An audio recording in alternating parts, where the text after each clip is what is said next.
믿음을 상실하면 삶을 향한 의지도 상실한다. 이 이야기는 평범한 수감자였던 나 자신의 체험을 기록한 것이다.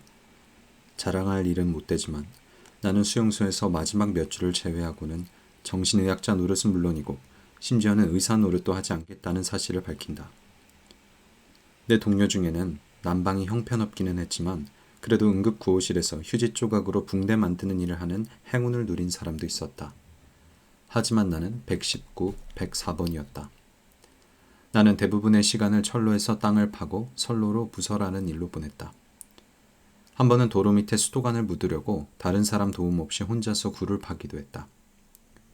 이 일로 나는 보수를 받았다.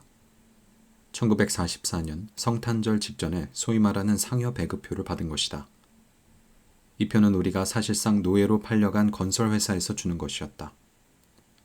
건설회사는 수용소에 수감자 한 사람당 일정한 액수의 일당, 곧 한 장당 50페니히를 지불했다. 그 표를 모아 대개 몇 주 후 담배 6개비로 바꿀 수 있었다.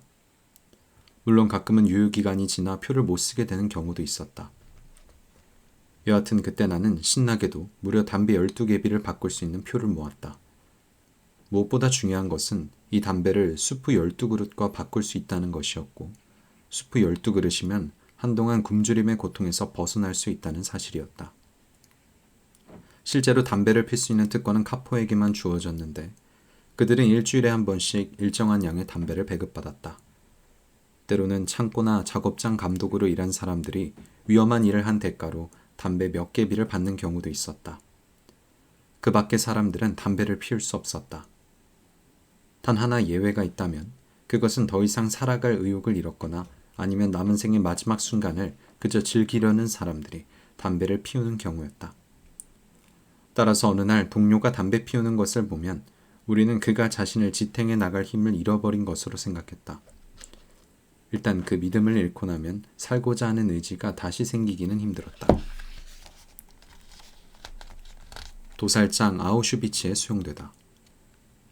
수많은 수감자가 직접 목격하고 경험한 것을 기록해 놓은 방대한 자료를 조사해 보면 수용소 생활에 대한 수감자의 심리 반응이 크게 3단계로 나누어진다는 사실을 알 수 있다.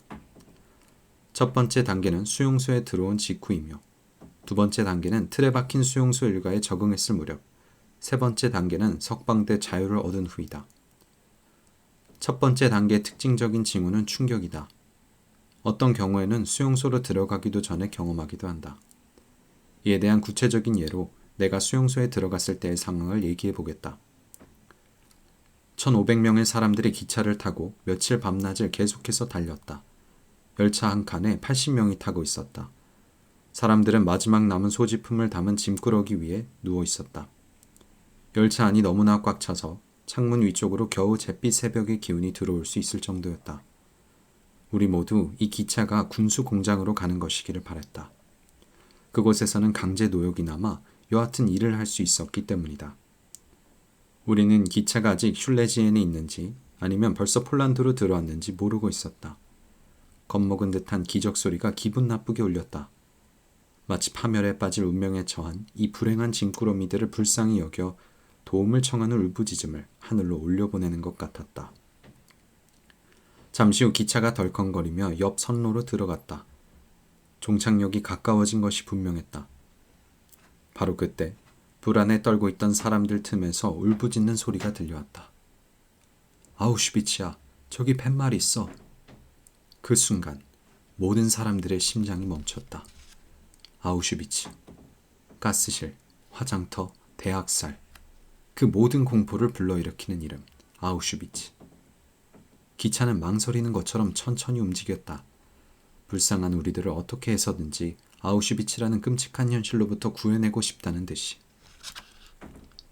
새벽이 되자 거대한 수용소의 윤곽이 드러나기 시작했다. 길게 뻗어있는 몇 겹의 철조망 담장, 감시탑, 탐조 등 그리고 희뿌연 새벽빛 속에 미지의 목적지를 향해 뻗어있는 황량한 길을 따라 질질 끌려가고 있는 초라하고 누추한 사람들의 행렬. 가끔 고함과 호루라기 소리가 들렸다. 하지만 우리는 그것이 무엇을 뜻하는지 알지 못했다. 나는 사람들이 대롱대롱 매달려 있는 교수대를 상상해 보았다. 소름이 끼쳤다. 하지만 사실 이것만 해도 괜찮은 편이었다. 왜냐하면 그 후로 점점 더 끔찍하고 엄청난 공포와 만나야 했기 때문이다. 마침내 우리는 역 안으로 들어갔다. 최초의 정적이 고함치는 명령으로 깨졌다. 그날 이후로 우리는 모든 수용소에서 그 거칠고 날카로운 고함을 끊임없이 듣고 또 들어야 했다. 그 소리는 마치 희생양의 마지막 비명과 같았다. 하기야 다른 점이 있기는 했다. 그들의 목에서 컥컥거리며 나오는 쉰 목소리는 칼에 찔리고 또 찔려서 죽어가는 사람이 비명을 지르지 않으려고 애쓸 때 나오는 소리와 비슷했다. 열차 문이 열리자 몇 사람이 안으로 뛰어들어왔다. 모두 줄무늬 수의를 입고 머리를 깎았지만 영양 상태는 좋아 보였다. 그들은 유럽 여러 나라의 말을 사용했고 우스갯소리를 던지는 사람도 있었다. 이런 상황에서 그것은 아주 기괴하게 느껴졌다. 본래 낙천적인 성격, 아무리 절망적인 상황에서도 나는 감정의 평온을 잊지 않으려고 노력해왔다. 나는 지푸라기라도 잡는 심정으로 이렇게 생각했다. 이 사람들은 아주 신수가 훤하군. 괜찮은 사람들처럼 보여. 심지어는 웃고 있잖아. 누가 알아. 내가 저 사람들처럼 혜택받는 처지에 있게 될지. 집행유예 망상. 정신의학에는 소위 집행유예 망상이라는 것이 있다. 사형 선고를 받은 죄수가 처형 직전에 집행유예를 받을지도 모른다는 망상을 갖는 것이다. 우리도 마찬가지였다. 신라 같은 희망에 매달려 마지막 순간이 그렇게 나쁘지는 않을 것이라고 믿었다. 불그레한 뺨과 통통한 얼굴을 한 그들을 보는 순간 우리는 크게 용기를 얻었다. 그 사람들이 수감자 중에서 특별히 뽑힌 사람들이라는 것과 수년 동안 매일같이 이 역에 들어오는 사람들을 책임지는 접대반이라는 사실을 그때는 전혀 몰랐던 것이다. 그들은 새로 들어온 사람과 그들의 짐을 처리했다. 귀한 물건이나 몰래 가지고 들어온 보석도 압수했다. 전쟁 마지막 몇 년 동안 아마도 아우슈비츠가 유럽에서 가장 희한한 곳이었을 것이다. 수용소의 대형 창고는 물론 나치 대원들의 수중에도 금, 은, 백금, 다이아몬드와 같은 값비싼 보석들이 흘러넘쳤을 것이 틀림없기 때문이다. 1500명이나 되는 사람들이 기껏해야 200명 정도밖에 들어갈 수 없는 가축우리 같은 건물에 구겨 넣어졌다. 우리는 추위와 굶주림에 시달렸다. 바닥에 드러눕기는커녕 쭈그려 앉을 자리조차 없었다. 나흘 동안 우리가 받은 양식이라고는 5온스짜리 빵 한 개가 전부였다. 그런 상황에서 나는 이 건물을 책임지고 있는 고참 수감자가 백금과 다이아몬드로 된 넥타이 핀을 놓고 한 접대반원과 흥정하는 소리를 들었다.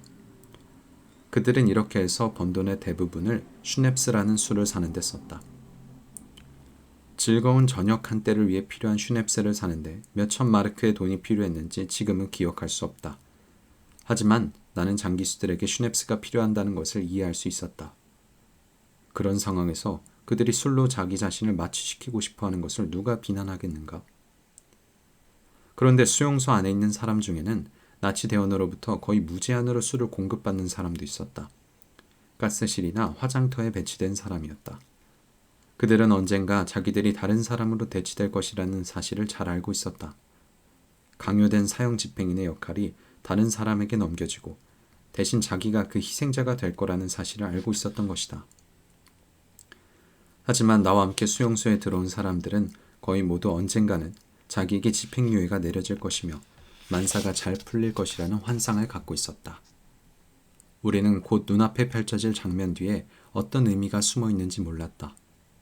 우리는 짐을 모두 열차 안에 두고 내린 다음 두 줄, 한 줄은 남자, 한 줄은 여자로 서라는 명령을 받았다. 친위대 장교에게 검열을 받아야 했기 때문이다. 그때 나는 용감하게도 빵 봉지를 외투 속에 감추는 용기를 발휘했다.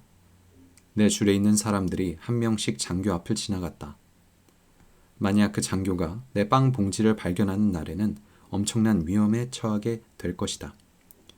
그렇게 되면 최소한 그가 주먹을 날려 나를 쓰러뜨리기라도 할 것이다.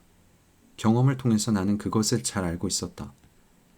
장교가 가까워지자 나는 본능적으로 몸을 똑바로 세웠다. 빵 봉지가 있다는 것을 알아차리지 못하도록 하기 위해서였다.